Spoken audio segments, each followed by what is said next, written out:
Hello class, आज हम बात करते हैं 12th आर्ट का ही जो कि चल रहा था। नेक्स्ट सेकंड चैप्टर था जो कि संतुलित आहार, हमने आपको कंप्लीट करवाया। वो लेसन आई होप आपको समझ में आ गया होगा। अब हम बात करते हैं लेसन 5 जिसका नाम है तंत्रिका तंत्र।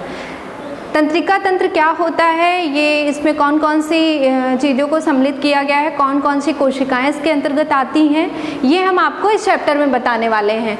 अब जबकि नाम है तंत्रिका तंत्र, तंत्रिका तंत्र का मतलब होता है कि यहाँ पे डेफिनेशन भी दी गई है कि एक ऐसा तंत्र होता है जो कि सोचने, समझने और स्मृति रखने के साथ साथ हमारे पूरे शरीर पे नियंत्रण रखता है, तो उसे हम क्या कहते हैं, तंत्रिका तंत्र कहते हैं। अब जैसे कि तंत्रिका तंत्र है, हमारे शरीर में बहुत सारी कोशिकाएं इस तरह की पाई जाती हैं जो कि हमारे शरीर को नियंत्रित करने के काम में आती हैं। हम क्या सोच रहे हैं, क्या हम समझ रहे हैं, हमें कौन कौन सी चीज़ों पे नियंत्रण रखना है या कौन कौन सी क्रियाएं होती हैं, तो इत्यादि ये सारी क्रियाओं का जो नियंत्रण है वो कौन करता है, तंत्रिका तंत्र करता है। तो तंत्रिका तंत्र को हम किस तरह से डिफाइन कर सकते हैं कि एक ऐसा तंत्र जो कि सोचने, समझने और स्मृति रखने के साथ साथ हमारे शरीर पे नियंत्रण रखता है, तो उसे क्या कहते हैं, तंत्रिका तंत्र कहते हैं। इससे पहले आपके 2 चैप्टर हैं जो कि रक्त परिसंचरण तंत्र है और आपका श्वसन तंत्र है।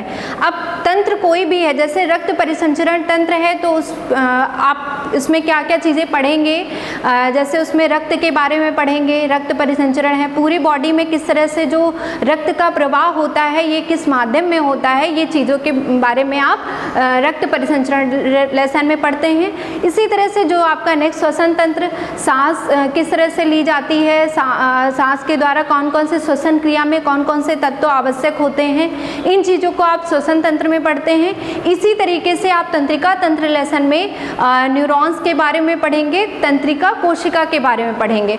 तो हमने बताया कि एक ऐसा तंत्र जो सोचने, समझने और स्मृति रखने के साथ साथ हमारे शरीर पे नियंत्रित का काम करता है, तो उसे हम क्या कहते हैं, तंत्रिका तंत्र कहते हैं। अब तंत्रिका तंत्र एक बहुत बड़ा आकार है और उसके अंतर्गत हम छोटी चीज़ों को जब पढ़ेंगे तो उसे हम क्या कहेंगे, इसके अंतर्गत छोटी कोशिकाएं आती हैं जिसको हम बोलते हैं तंत्री कोशिकाएं।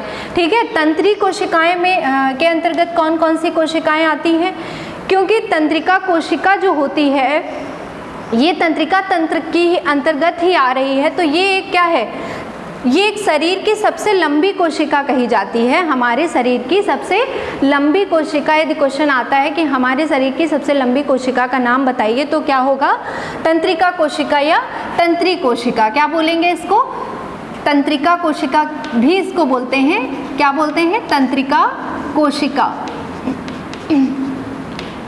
ठीक है, अब यहाँ पे देखिए कि तंत्रिका कोशिका जो है वो तंत्रिका तंत्र का ही भाग है।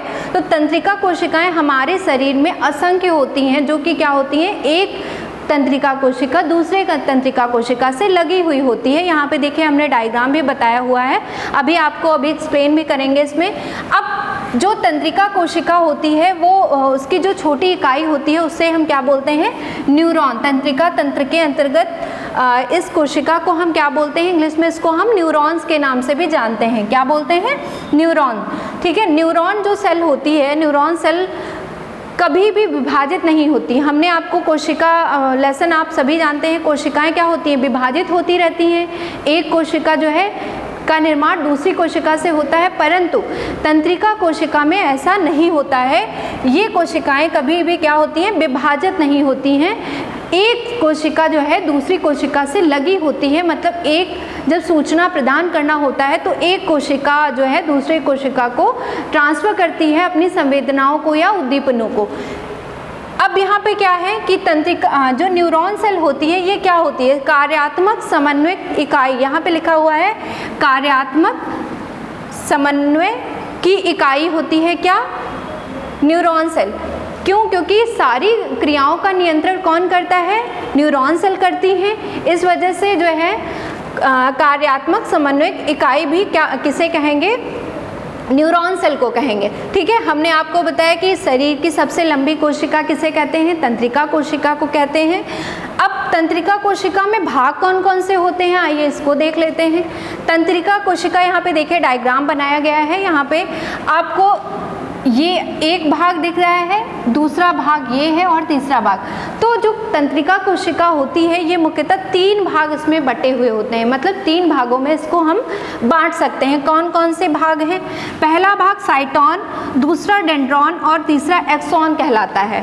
पहला भाग साइटोन, दूसरा भाग डेंड्रॉन और तीसरा भाग एक्सॉन कहलाता है। अब आइए इसको यहाँ पे देख लेते हैं किस तरह से कौन सा भाग जो है। अब यहाँ पे देखिए आपको यहाँ से दिखाई दे रहा है सर्किल नुमा भाग, इसे हम क्या कहते हैं? साइटोन वाला भाग कहते हैं। इसमें क्या होता है? साइटोन में केंद्रक होता है, मध्य में क्या होता है? केंद्रक पाया जाता है।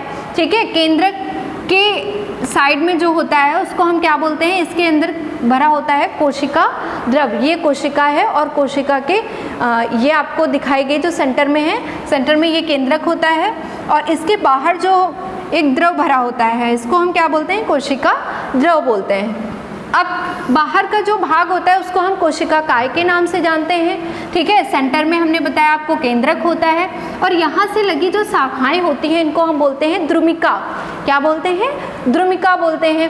अब केंद्रक के आसपास या जो कोशिका द्रव होता है, कोशिका द्रव में एक प्रकार के प्रोटीन्स कण पाए जाते हैं या इनको हम बोलते हैं निसल्स कण।